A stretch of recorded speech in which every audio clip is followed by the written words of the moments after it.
राम राम दोस्तों। राम राम दोस्त। कनाडा के प्रधानमंत्री ने मोदी को फोन करके रिक्वेस्ट किया है, करण वंदना के कि आप युद्धि से कॉन्फ्रेंस में आए। दोस्तों, दुनिया की 7 बड़ी कंट्री में जीवन है, सबसे बड़ी जो पैसे वाली कंट्री है,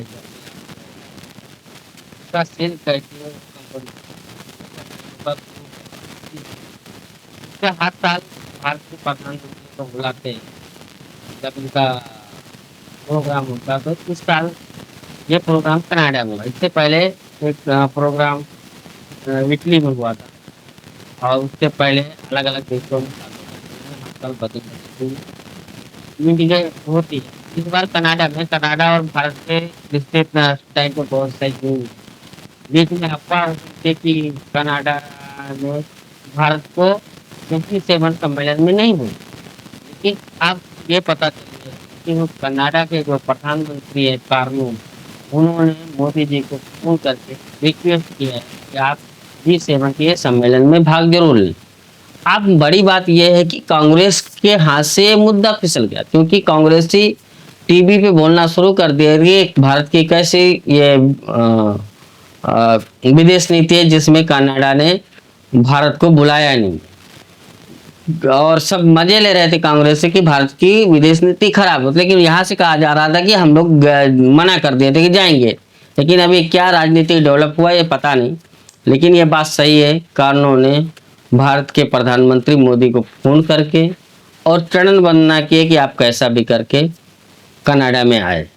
अब लेकिन कनाडा में प्रधानमंत्री मोदी जी जा रहे हैं, लेकिन वहाँ पे सिक्योरिटी का बहुत ही ध्यान लेना चाहिए, क्योंकि वहाँ पे ISI का भी बहुत बड़ा नेटवर्क है और यहाँ पे बैठे हमारे खालिस्तानी जो हैं ये भी बहुत बड़े वहाँ पे एक्टिव है। तो ये प्रधानमंत्री मोदी जी को सिक्योरिटी को लेकर के बहुत ज़्यादा ख्याल रखना पड़ेगा। और दूसरी बात यह है कि कांग्रेसियों के हाथ से मुद्दा चला गया। तीसरी बात यह है कि अब पन्नू का क्या होगा। उधर ट्रम्प ने पन्नू को भगाया है, इधर जो है अब कनाडा भी जा रहे हैं भारत के प्रधानमंत्री। कार्नो तो पहले ही कह चुके कि हमको भारत से अच्छे रिश्ते कर रखना है और व्यापार करना है।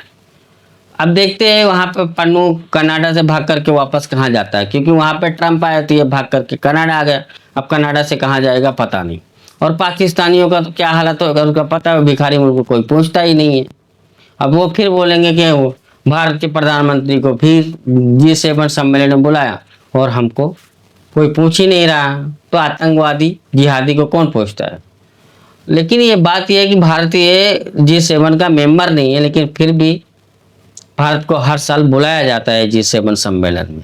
अब ट्रूडो को लगा होगा मिर्ची, ट्रूडो ने, क्योंकि भारत प्रधानमंत्री मोदी से पर्सनल दुश्मनी ले रखे थे और भारत के ऊपर इल्जाम भी लगाया था। भारत के रॉ ने जो निज्जर खालिस्तानी आतंकवादी को मारा था, उसको बोला कि भारत के रॉ ने बोला मारा है, लेकिन भारत ने सीधा से बोला कि हमने किसी को नहीं मारा है, हमारी कंपनी एजेंसी ने, अगर आपके पास कोई प्रूफ है तो दे दो। तो इसकी वजह ट्रूडो की एक तरह से सरकार भी भारत की दुश्मनी की वजह से ही गई है। नहीं ये ट्रूडो की सरकार वापस से आ सकते थे लेकिन नहीं आई। दोस्तों, इसको बोलते हैं भारत का पावर, सॉफ्ट पावर, अब तो हार्ड पावर भी बोल सकते, क्योंकि जिस तरह से पाकिस्तान को भारत ने धूल चटाया, पाकिस्तानी नहीं चाइना और अमेरिकी हथियारों का भी मिट्टी मिला दिया भारत। दोस्तों, वीडियो ये समाप्त करते हैं। प्लीज़ वीडियो को लाइक और सब्सक्राइब जरूर कर लें। जय हिंद, वंदे मातरम, भारत माता की जय हो।